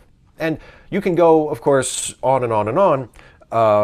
Plug in any age you want and see what the minimum age would be according to the rule. But with the algebra calculator, you can also come at things sort of from the opposite direction. Let's say, for example, that this younger person that you are interested in dating is someone that you have a lot of chemistry with, you really hit it off together, you get along great, you would really love to date this person, but they are just too young, according to the half-year. Then it doesn't matter. There is no but in that situation. If you want to date this person and they're of legal age, and they want to date you and you're of legal age, what's fucking stopping you? I would go so far as to say, if you are close enough to if you're that worried about age, let's just suppose, for the sake of argument, like I had a friend who, he was 20 at the time and dated a 16-year-old. Ew. I didn't like it either. I'm not condoning it, but for the sake of argument, they got along pretty well. They liked each other. It didn't pan out, so I just said, okay, don't pick her up from school. If you don't want to look weird. If you get along fine, your parents are fine with it, cool, whatever. Just don't pick her up from school, because then you'll get arrested. Precisely. That's kind of the... All right, we've hit the 4-minute 30 mark. And I think it's time to move on. Yeah, I gave up at that point. All right, so let's move on to our... do you want to do our requested video, or do you want to move on to... Morty? Again, talking belch at the same time. It's starting to seem like you can't talk and breathe at the same time, dude. Come on now. I mean, my lungs were screwed, so that's a possibility. Chooser's choice. That's a sentence. Let's move I know, on right? to let's do something that we can agree with is not the right term. Let's just have a laugh. Sure. Now, who is this? This is Wasley's video on No Bullshit. Oh, sweet. So, I don't think we'll get through the whole thing. Maybe we will. Who knows? But let's just have some fun. So this was put out 2 weeks ago? 2 weeks ago, correct. Hello, audience. Last week, Ray William Johnson retired his famous internet show Equals 3. This video is my audition to be the new host. Mama, Mama, are you my mama? Ew, no, I'm not your mother. Your mother's a husky whore. Brooks Show. Thanks for watching, Brooks Bros. Please like and share this video if you think I should be the new host of Equals 3. And Ray William Johnson, if you're watching, please pick me. Also, remember, if you want to, don't forget to subscribe. Brooks out. Seriously went into this with an open mind, but really? There are other ways to get famous on YouTube, dude. I'm not even trying. Well, okay, so I've had a bit of a run-in lately with a YouTuber some of you may have heard of called No Bullshit. And at this point, I would make a jibe about how his name is No Bullshit, but he's ironically full of shit. The problem is, though, it seems that everybody who talks about No Bullshit makes that exact same joke. It's a conclusion that completely different people who are diametrically opposed in a lot of ways come to in an instant. They're just like, so it's not a joke. He's so full of shit. Evidently not.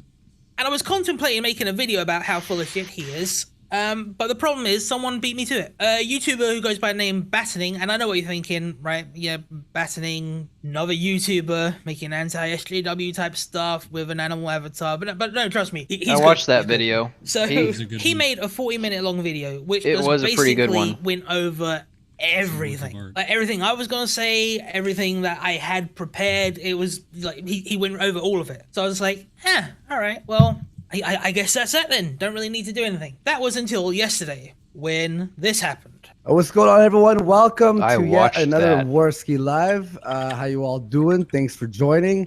I am here with No Bullshit. What's going on, dude? Hey, thanks for having me on. Now, No Bullshit was on there because he had some explaining to do. Because he had uploaded a video in which he had claimed to be doxxed by the quote-unquote Cool Kids Club. And this was coming on the back of days of him saying the exact same bullshit on Twitter to everyone else. And I know what you're thinking. You're thinking, but was doxing, that's serious. We're against that, right? And yeah, we are. But here's the thing.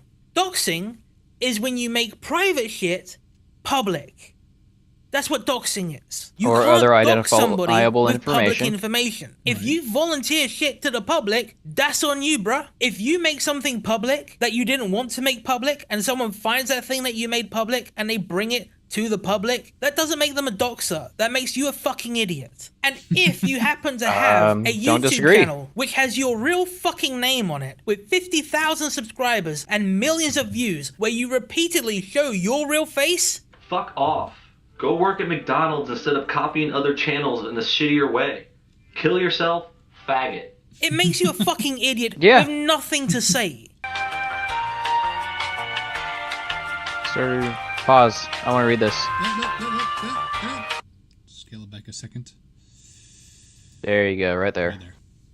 Note, since this issue started coming up, lots of people have been trying to argue that, as no bullshit, Brooks was anonymous regardless of being a public personality. This, to me, is complete and utter bullshit. If you're a public person, you're a public person. Nobody has an obligation to pretend they don't know who you are because you're trying to be anon again. You're either anon or you're not. You can't unring that bell. Yeah, if he hadn't had the prior channel.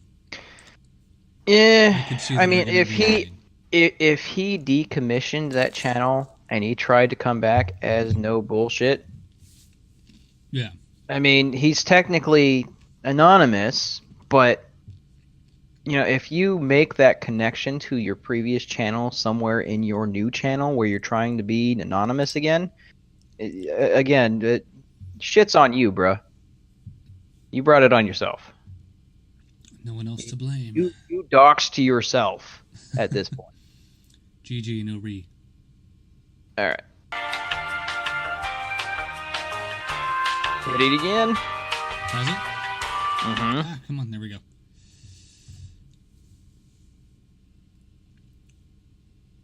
Huh, hey, look at that. He doxed himself. Go ahead. Oh. That's exactly what I said just not 5 seconds ago. I almost liked him. Almost.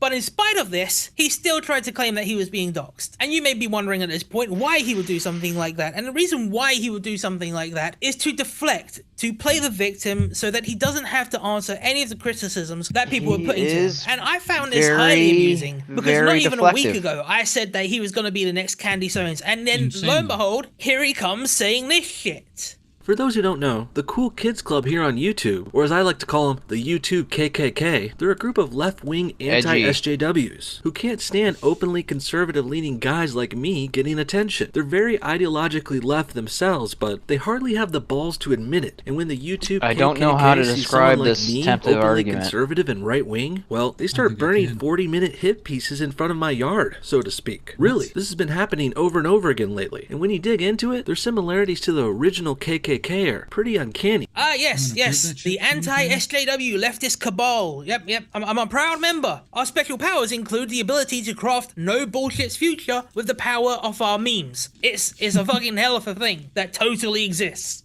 Just like the coordinated attacks against him. Congratulations on being unoriginal, untalented, and lazy hack. So as you might imagine, this required some degree of explanation because a lot of the people who No Bullshit is throwing shit at are friends of friends of a lot of people. And this can create tension and put people in, like, possibly bad situations in the future. So what people want to do in this situation is just kind of smooth everything over. Forget everything, forget that it's a complete piece of shit, forget the amount of fucking lies he's told repeatedly about multiple people. Let's just forget about it. And focus on what's really important. Like, Blair White and Candace Owens. They're on Rubin Report tonight, right? Yeah, let's get this fucking pedantic bullshit out of the way and let's all focus on how much we all hate Candace Owens. Guys, grant me the respect here. Grant me the respect, guys. This whole thing is crazy. This is just a bunch of jealous YouTubers that were looking to take somebody down. Because it's not like No Bullshit is exactly fucking like her. I mean, tell me he's not. Tell me he's not some uninspiring 2-bit hack who's been trying to ride various YouTube trends for fucking years. I mean, well, Brooks shows soon stop making videos. I sure hope so. I mean, by now you asshole must have realized that you aren't likable, and your blatant plagiarism is so disgusting to many. Seriously, if I ever meet you in person, I will break your nose. Tell me his entire business model is not based on ripping off popular concepts, reducing them to a formula, and then churning out as much half-assed, low-effort crap as possible following that formula, with no concern for creativity, originality, or even fucking credibility. If it works.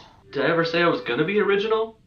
Here's something interesting that I noticed during that stream where you were meant to go on there and defend yourself. During the stream, Andy Warski brought up No Bullshit's second channel, where he showed his face. Now, on that channel, Brooks, aka No Bullshit, he has a series.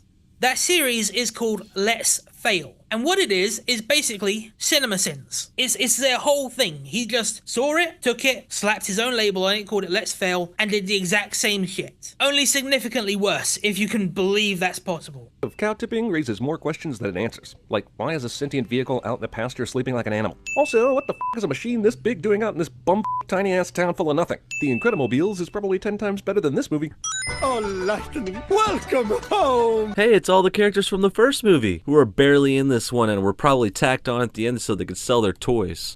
Now, what I find funny about this is that during the stream, when Andy Warski brought up the fact that he already had a popular channel and that somebody must have recognized him from something that he did on that channel, No Bullshit said this. I know there were fans who commented on my videos before. They're like, your voice sounds familiar. You sound like the Cinnamon Sins guy. You sound like the Cinnamon Sins guy. You sound like the Cinnamon Sins guy. He didn't even fucking name his own goddamn series. He named the series that he's ripping off. Boom. I get told I sound like Undoomed. Does that make me an Undoomed? Wait, who tells you sound like Undoomed? Most of the Saints chat does. They're lying just to inflate your ego. I didn't. Yeah, I was like, no, I don't. You don't sound like Undoomed. I don't have that velveteen baritone. Yes. Let's talk about moron. I can't even do it. Yeah. Oh god. Motherfucker should get sewed. I think he meant sued.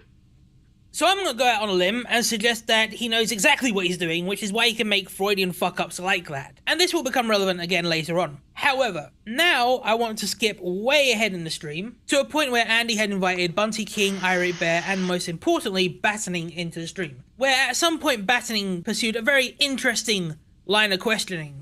And the reason I found it interesting should become apparent very quickly. It seems like everything is a joke or trolling and that you don't do anything wrong.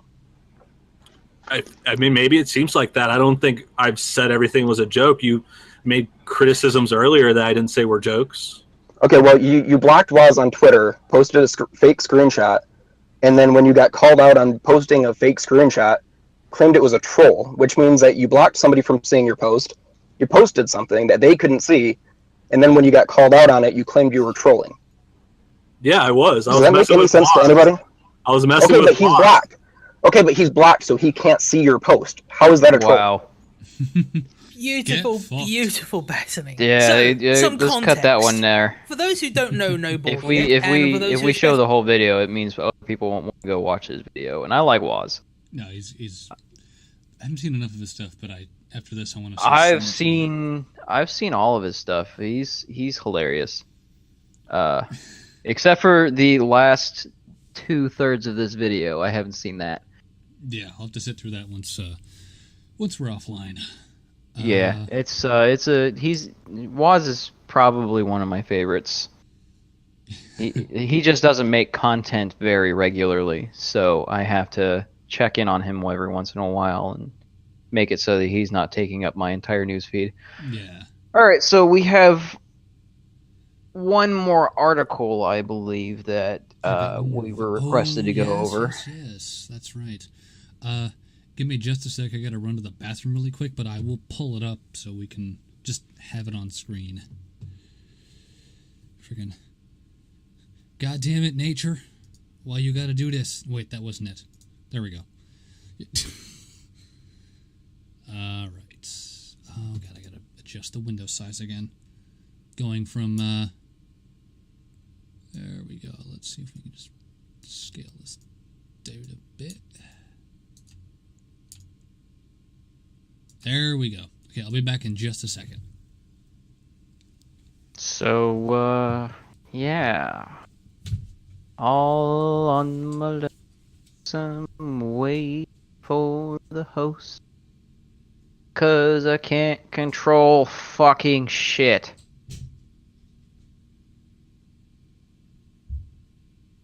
How many people are actually still watching this shit? I'm seeing a 4. 4 people watching now. Would everybody who actually is watching please just type one thing in the chat, even if it's just fuck you.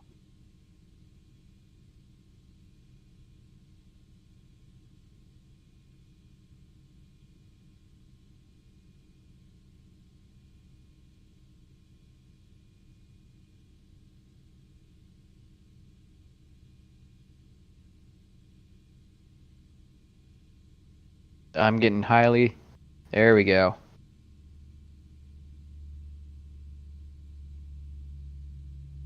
Yeah, I'm a little skeptical of that 4 watching now.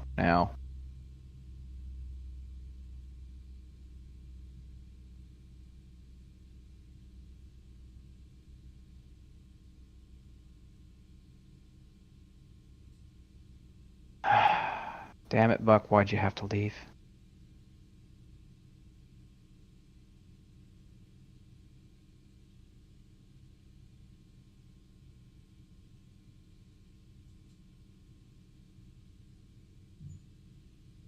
Yeah, that's 3.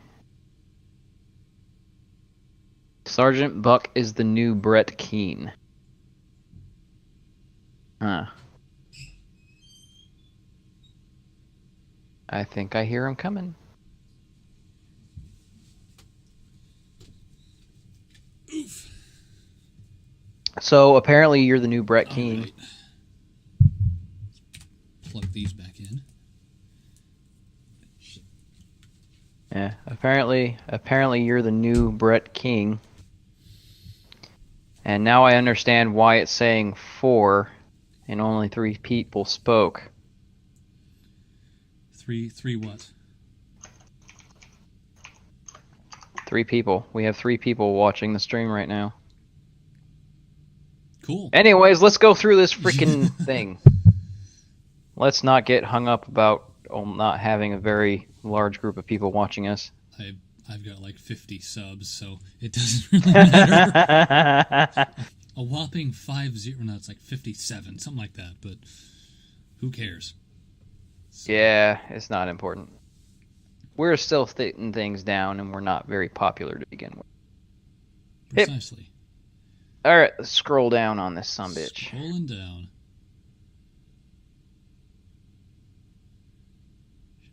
Who's should I start reading?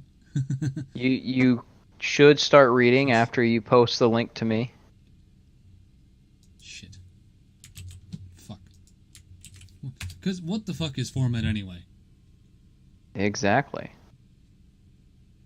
Alright, do you want to read the first part, or do you want me to read the first part? I'll take the first paragraph. I said part, not paragraph. How long's the part? Oh, judging from these paragraphs, I mean, it's not a very long article. Read the first half of the article. That works for me.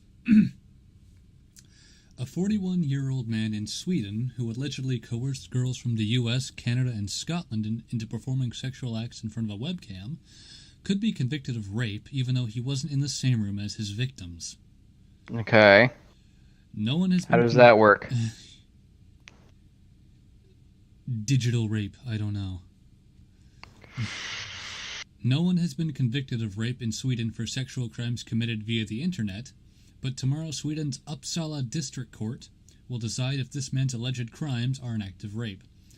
24 of the 27 victims are American, according to Annika Wennerström. Or, I think it's... I don't know Swedish. Wienerstrom. Wienerstrom. Public prosecutor... I don't know. I just said that because it sounded funny. Dick Storm. Yeah.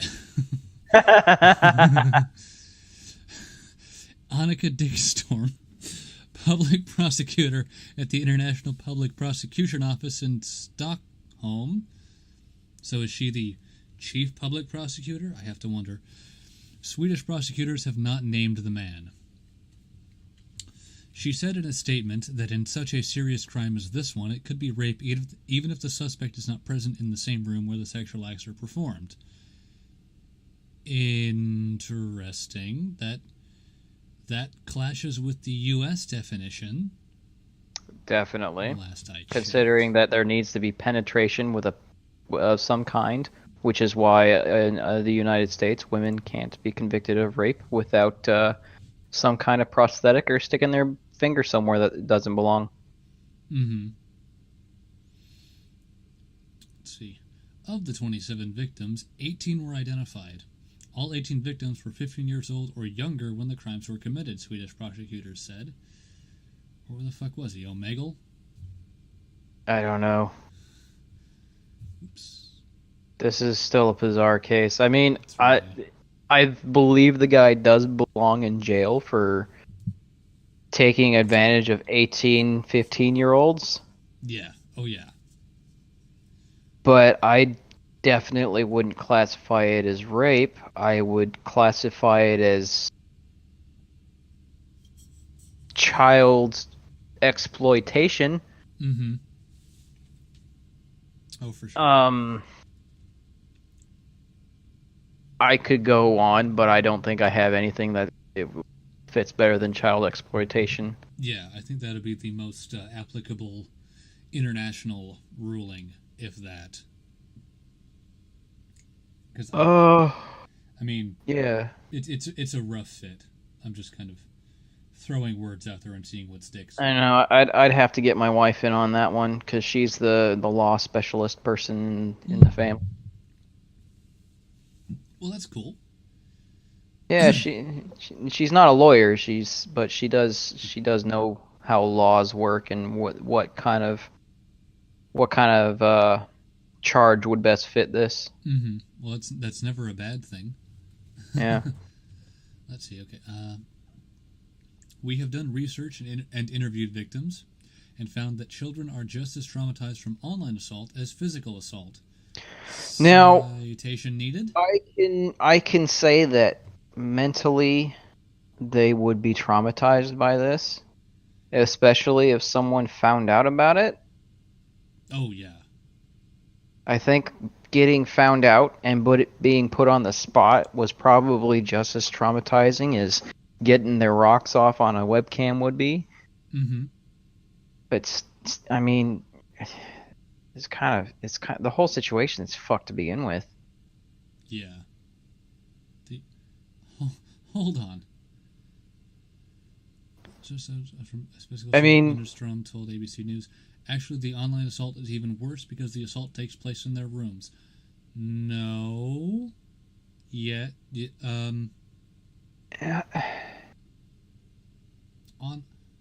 Online assault is worse than physical assault. Here's the conflict that I'm having right now. On the one hand, these are kids who were coerced. Mm-hmm. I mean, I don't know how he coerced them. It's in the next paragraph. Go ahead and read the next paragraph, and I'll actually go ahead and explain my inner conflict on this one. Yeah. From his home in Sweden, the man allegedly made contact with the girls via social media, Wennerstrom said. He researched the girls and used information such as where they lived to threaten to hurt them and some of their family members, she said. That's how he persuaded the girls to perform the sexual acts that he recorded, she explained. Okay, so the conflict, that is definitely exploitation. The conflict I'm having is, on the one hand, you have kids, and it's, holy shit, what kind of scumbag are you? This is a 15-year-old kid. Yeah. And that's why I'm not unhappy that this guy is going to jail. But on the other hand, this is not rape. Right. I remember being 15. I remember my thought processes. Mm-hmm. And I remember a lot.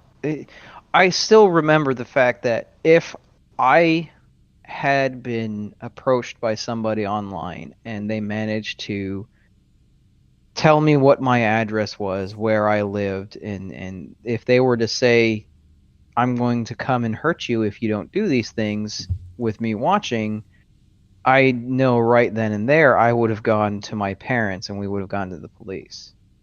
Yeah. So it doesn't make sense to me that these 15-year-olds would do things with this presented to them. I mean, not all kids are going to behave the same way. I get that, but it just doesn't compute in my head. Mm-hmm. I mean, you have someone contacting you saying that they're going to hurt you or your family. Go tell your family. Yeah. The only thing that I can think of that would stop them from doing that is if they were doing things online and for him to find out where they live that they weren't supposed to be doing. Yeah. Because I can tell you right now, I that would have probably been the one thing that would have made me not tell my folks is like, hey, you know that thing you told me that I wasn't supposed to do? Well, I did it anyways, and now this guy says he's going to come and hurt us if I don't, masturbate in front of a camera. Yeah. Because, I mean, that's... I'm pretty sure that's most teenagers. It's like, I was doing something I wasn't supposed to do. I don't want to get caught. Which I could see there being some teenage thought process that I think would apply to that. Well, the teenage arrogance was doing the things that got this information put out. Okay, yeah, that led up to makes it. More sense. And it's the fear of consequences. Yeah. Oh. You know how oh, you don't have kids. Okay. I don't. Wait, do you have kids? Okay, you don't have kids. I am all right, single and alone. Yeah. There is a developmental stage in children when they get to this stage. If they're doing something that they know they're not supposed to be doing, and something happens, like maybe a lamp breaks, mm-hmm. they'll try to hide the evidence, or they'll try to make it so shift the blame even. And I can't remember what stage of development this is in, but it's not until a certain level of maturity before they start accepting consequences and owning up to their actions. And in fact, I think there's quite a few adults that still don't do that. Yeah. But 15, the average 15-year-old is still going to do whatever they can to avoid getting in trouble. Yeah. Though this is pretty fucked up. It's a bit of an understatement. Okay, where did I leave off here? You were... Let's see. Here we go. From... no, it was the next one after that. Yeah. The girls were really terrified. Yep. The girls were really terrified because they didn't know where he was and if he really was going to come for them, said Winterstrom. In court, she argued that he should be convicted of at least 10 years in prison. That seems a little low, but I would agree with that. I believe that's just a little low. I don't think that I think that the charge itself does not fit the crime, but I believe that the consequences for said crime are not I don't know how to explain this. I get what you're saying. Because I'm right there in the same boat. It's like, okay, if he's being charged for rape, that's not the case. That's a blatantly false charge. But it's looking at the next paragraph there. In Sweden that's a lot. She said maybe that's not realistic, but that's what we think is appropriate. The man has been indicted on charges of aggravated child rape, aggravated sexual abuse of children, exploitation of children for sexual posing, child pornography crimes, among others. Everything but the first charge sticks. In my mind. Does that make sense? I can't see child rape because there was no physical contact. Rape is a physical thing. Yeah. But sexual abuse, okay. Yeah. Exploitation, okay. Child exploitation porn, of a definitely. minor. Child pornography, yeah. But I can't say that this is rape because it was not physical. That he did not physically do anything to them. Yeah, that doesn't.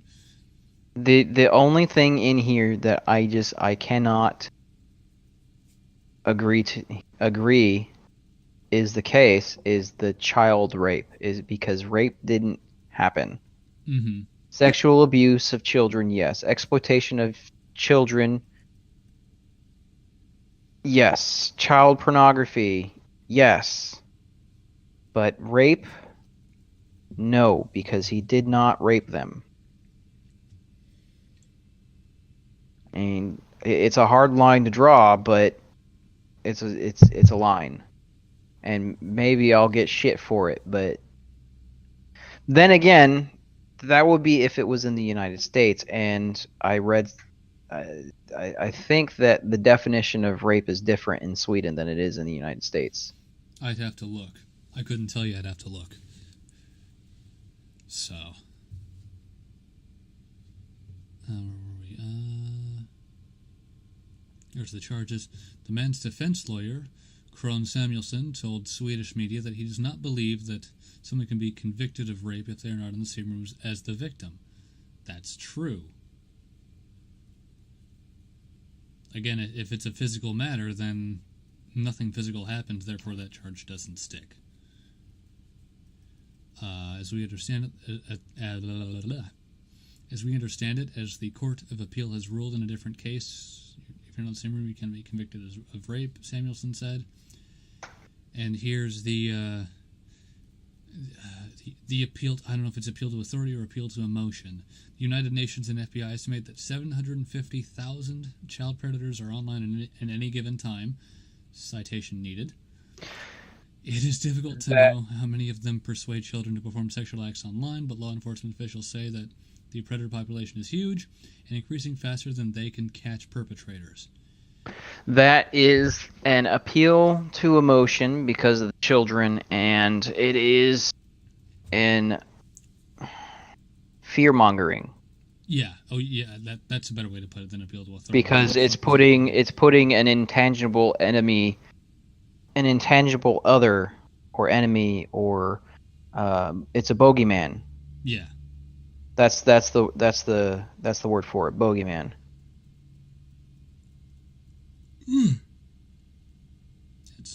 It's look at how bad the internet is. These are the dangers that are floating around. If we don't snip it in the bud now. Yeah, it's the data might not be wrong, but it's a bullshit claim to make. So, as I was reading that, this is horrible of me, but that scene from Boondock Saints to catch a child predator, where he shows up, but the predator was actually waiting for him. Waiting for Chris Hansen. Yeah, that ran through my head, and I'm like, I want to watch it again. Now listen, I likes you and I wants you. We can do this the easy way, or we can do it the hard way. Oh, shall we move on to the lack of a better term, the cringe of the weekend? Sure, let's do that. All right. Last thing we got for you is the man, the myth, the fucking legend, or lack thereof, Mr. Rand Paul. Wait. Jake Paul, asshole. Rand Paul. Just because I called a Rand Paul earlier does not mean you should call him Rand Paul. All right? Don't make me relive my mistakes. I gotta rub it in somehow. So, okay. I mean, if you really do want to rub it in, Litmus. The title alone just... Is that the title of it? That's the title of the music video. I'm just gonna play it. Just play it. Back in my day, the only thing lit on Christmas were the lights. Now you kids are running around with your shenanigans, holes in your pants, social medias.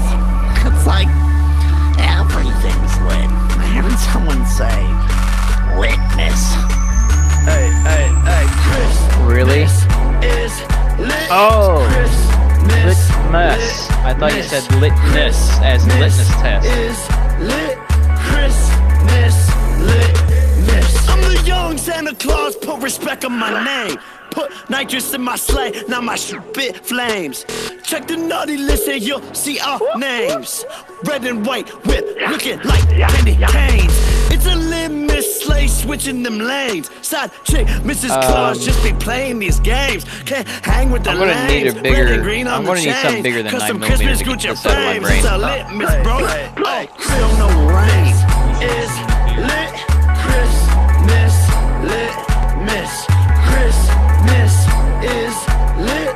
Christmas, litmus. I put a Lamborghini Murcielago on my Christmas list. Lambo body it myself if Santa don't deliver it. Cash out the fly like a reindeer in his All right, stop. I can't take anymore. No. I can't take anymore. Who? I'm gonna go ahead and just say who. Who was it? Anahata Hearts, who asked this one? I think it was Anahata who recommended this, and. Okay. Oh. Let me be perfectly clear when I say this. Fuck you.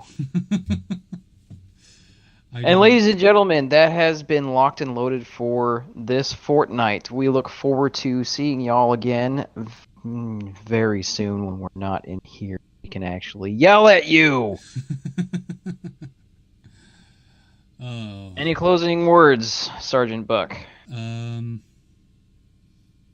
Where's the rum? That's all I got. It's in my hand. It's in my hand, dude. Are you serious? You son of a bitch. God damn it. All right. We'll catch you on the next one. Over and out. Peace.